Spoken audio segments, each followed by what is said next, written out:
प्यारे दोस्तों, आपका सिक्का शॉर्ट एंड टाइपिंग में स्वागत है।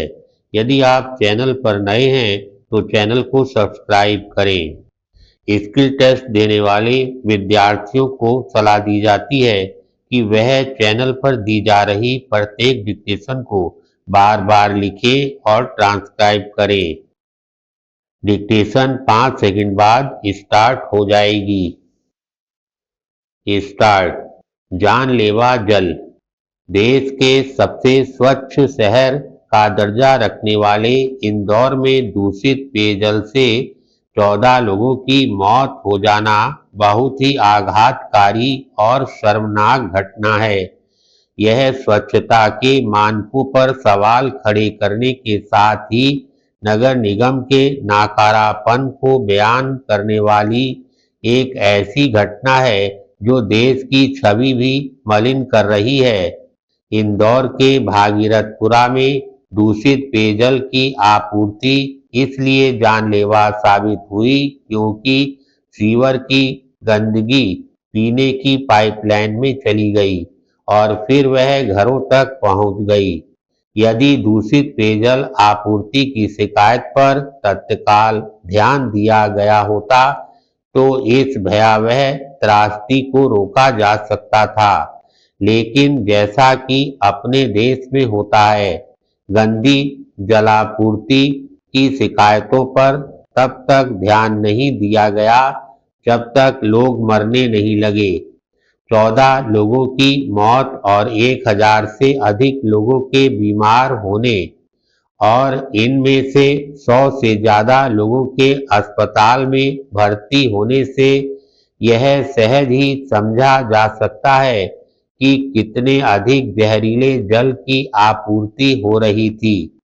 यह आपूर्ति इंदौर के उस इलाके में हो रही थी जो नगरीय विकास मंत्री कैलाश विजयवर्गीय का निर्वाचन क्षेत्र है और पेयजल की आपूर्ति करने वाला विभाग उनके ही मंत्रालय के तहत आता है। जब मंत्री महोदय से इस हत्यारी लापरवाही पर सवाल किए गए तो उन्होंने संवेदनहीनता का परिचय देते हुए ऐसे सवालों को फोकट का बता दिया। पैराग्राफ।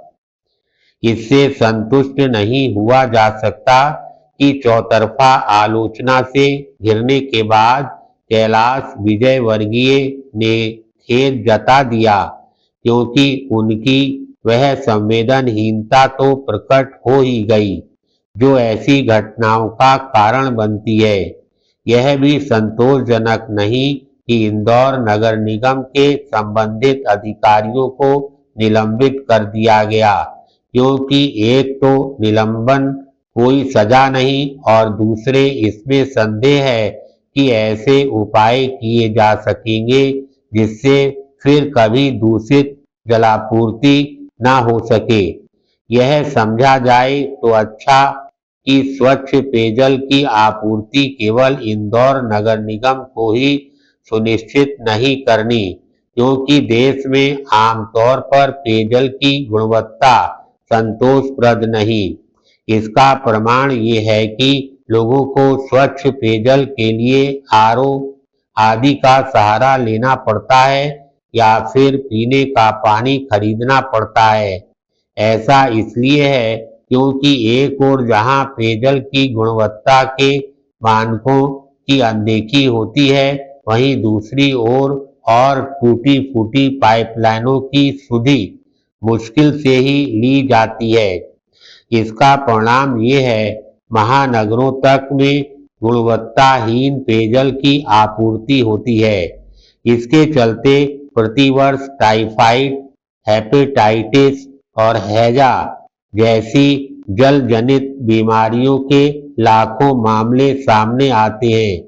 यह तथ्य नीति आयोग के समग्र जल प्रबंधन सूचकांक का है कि भारत में सुरक्षित पेयजल के अभाव में हर साल लगभग 2 लाख लोग जान गंवाते हैं।